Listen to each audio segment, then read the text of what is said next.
नमस्कार भाई और बहनों, आप देख रहे हैं यूट्यूब चैनल परवरिश विद प्रभा सिंह। भाई और बहनों, पोषण ट्रैकर पर काम करना बड़ी दिक्कत का सामना करने के बराबर हो गया है, क्योंकि पोषण ट्रैकर को ओपन करना, बच्चों की हाजिरी लगाना, HCM भरना, गृह भ्रमण करना, बच्चों की वजन और लंबाई भरना, ये सारे काम सभी आंगनबाड़ी कार्यकर्तियों को पोषण ट्रैकर में करना होता है। जो काम महीने में एक बार किया जाए, जैसे CBE की फीडिंग करना, वजन और लंबाई लेना, या गर्भवती धात्री की वजन और लंबाई लेना, ENC की जांच भरना, ये सारे काम तो महीने में एक बार किए जाते हैं। परंतु बहुत से काम ऐसे हैं जो पोषण ट्रैकर में प्रतिदिन करना होता है, और हमारी आंगनबाड़ी बहनें प्रतिदिन अपने सेंटर पर जा तो रही हैं और पोषण ट्रैकर को ओपन भी करती हैं। बहुत से आंगनबाड़ी बहनों का पोषण ट्रैकर ओपन भी हो जाता है और बहुत सी आंगनबाड़ी बहनों का पोषण ट्रैकर ओपन नहीं होता है। तो किसी की अटेंडेंस बच्चों की नहीं लगती है, तो किसी का HCM नहीं भरा जाता है। कभी कभी तो पोषण ट्रैकर गोल गोल घूमता ही रह जाता है और पोषण ट्रैकर टाइम ओवर भी हो जाता है आंगनबाड़ी सेंटर का, और पोषण ट्रैकर ओपन भी नहीं हो पाता है। तो बहुत सारी दिक्कतें होती हैं बहनों पोषण ट्रैकर में, जिसकी वजह से आंगनबाड़ी कार्यकर्ती बहनें काम नहीं कर पा रही हैं। महीने में 3 बार 4 बार पोषण ट्रैकर का अपडेट वर्जन भी आता रहता है, जिसके लिए न आंगनबाड़ी कार्यकर्ती को कोई प्रशिक्षण दिया जाता है, न तो उन्हें अलग से कुछ सिखाया जाता है, जो कि एक बहुत बड़ी समस्या का विषय बना हुआ है। और उस अपडेट के साथ अपडेट होकर काम करना बड़ा ही मुश्किल का काम हो रहा है सभी आंगनबाड़ी कार्यकर्तियों के लिए। बहनों, ये दिक्कत की ही बात है, जिसकी वजह से विभागीय पोर्टल पर पोषण ट्रैकर पर काम करना दिक्कत हो गई है, क्योंकि आंगनबाड़ी केंद्र पर तो जा रही हैं आंगनबाड़ी कार्यकर्तियां, लेकिन वो पोषण ट्रैकर को ओपन कर रही हैं, पोषण ट्रैकर से संबंधित काम करना चाह रही हैं, तो वो नहीं हो पा रहा है। उत्तर प्रदेश के बाल विकास विभाग में आंगनबाड़ी वर्करों को मिलने वाली प्रोत्साहन राशि में सबसे बड़ी रुकावट विभागीय पोर्टल ही बना हुआ है, जिसके कारण आंगनबाड़ी को केंद्र और राज्य सरकार से मिलने वाली प्रोत्साहन राशि से वंचित होना पड़ रहा है, क्योंकि पोषण ट्रैकर सही से काम नहीं करता है।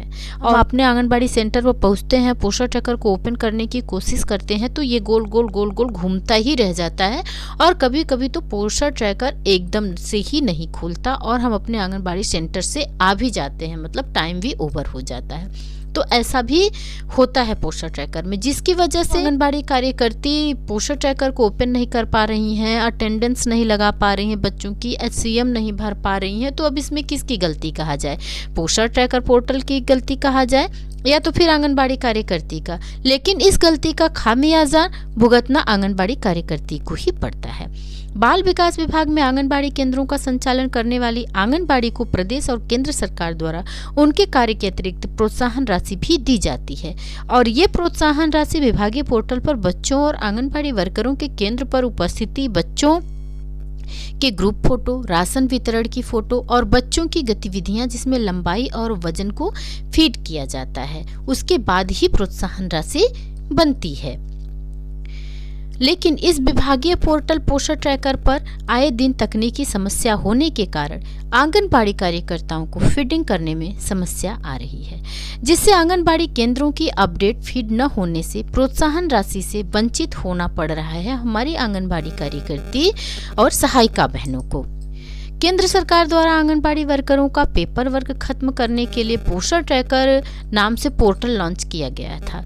आंगनबाड़ी वर्करों को अलग अलग काम के लिए रजिस्टर पर कार्य करना पड़ता था, लेकिन इस पोषण ट्रैकर के आने से अब सभी गतिविधियां और उपस्थिति को स्मार्टफोन द्वारा ऑनलाइन अपडेट किया जाता है। और इसी के परिप्रेक्ष्य में आप लोगों को बता दूं कि कई भौतिक रजिस्टर बंद भी कर दिए गए हैं, क्योंकि अब पोषण ट्रैकर में काम किया जाने लगा है। लेकिन इस पोषण ट्रैकर पर तकनीकी समस्या ज्यादा बनी रहती है। विभाग द्वारा इस पोर्टल में लगातार बदलाव करने की वजह से लगभग हर माह अपडेट किया जाता है, जबकि विभाग द्वारा पोर्टल में बदलाव की जानकारी के लिए आंगनबाड़ी वर्करों को प्रशिक्षण भी नहीं दिया जाता है और न ही उन्हें कुछ बताया जाता है। बाल विकास विभाग में आंगनबाड़ी केंद्रों का संचालन करने वाली आंगनबाड़ी को प्रदेश और केंद्र सरकार द्वारा उनके कार्य के अतिरिक्त प्रोत्साहन राशि भी दी जाती है। यह प्रोत्साहन राशि विभागीय पोर्टल पर बच्चों और आंगनबाड़ी वर्करों के केंद्र पर उपस्थिति, बच्चों के ग्रुप फोटो, राशन वितरण की फोटो और बच्चों की गतिविधियां जिसमें लंबाई और वजन को फीड किया जाता है, यह काम पोषण ट्रैकर पर किया जाता है। अब पोषण ट्रैकर में इन सब कमियों का भुगतान तो आंगनबाड़ी कार्यकर्ती को ही भुगतना पड़ता है, क्योंकि पोषण ट्रैकर में काम सही से नहीं हो पाता है और जिसका खामियाजा आंगनबाड़ी कार्यकर्ती को, मिनी कार्यकर्ती को, सहायिका को अपनी प्रोत्साहन राशि न देकर पूरा किया जाता है। अब जो भी हो, किसकी कमी कहा जाए, ये विभागीय कमी कहा जाए या नेटवर्क या पोषण ट्रैकर की, जो भी हो, लेकिन प्रोत्साहन राशि तो आंगनबाड़ी कार्यकर्तियों की ही कट रही है, क्योंकि आंगनबाड़ी कार्यकर्ती, सहायिका और मिनी कार्यकर्ती तो अपना काम आंगनबाड़ी सेंटर पर जाके कर ही रही हैं और प्रोत्साहन राशि न मिलने का सबसे बड़ा कारण मैं तो ये समझ रही हूँ कि पोषण ट्रैकर ही है। पोषण ट्रैकर की वजह से ही प्रोत्साहन राशि नहीं मिल पा रही है। पोषण ट्रैकर ना सही से काम कर रहा है, इसकी टेक्निकल दिक्कतें सही होने का नाम ही नहीं ले रही हैं, जिसकी वजह से नए लाभार्थी को भी अगर पोषण ट्रैकर में फीड किया जाता है तो ये अपडेट नहीं हो पाता है। चाहे वो गर्भवती हो, बच्चे हों, 0 से लेकर 6 साल तक के बच्चे हों, किसी को भी हम फीड कर रहे हैं तो ये अपडेट नहीं हो पाता है, डिलीट वाले ऑप्शन में चला जाता है। कितना भी सही से काम किया जाए पर काम सही नहीं हो रहा है। गर्भवती माइग्रेट भी नहीं होती हैं, बल्कि वो डिलीट हो जा रही हैं।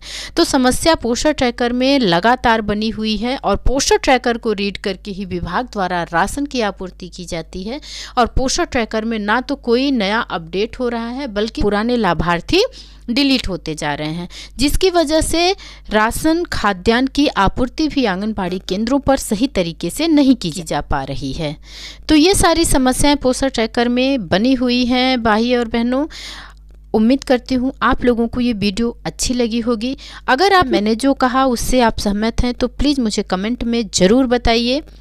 और सरकार को क्या करना चाहिए, पोषण ट्रैकर में सुधार करे या तो पोषण ट्रैकर की समस्या को ही हटा दे। मुझे तो यही लगता है, आप लोगों को क्या लगता है? कमेंट में अपने विचार जरूर लिखिएगा। फिर मिलते हैं अगले वीडियो में एक नई जानकारी के साथ। तब तक खुश रहिए, स्वस्थ रहिए। बाबा देवनाथ की कृपा आप सब पर बनी रहे। नमस्कार।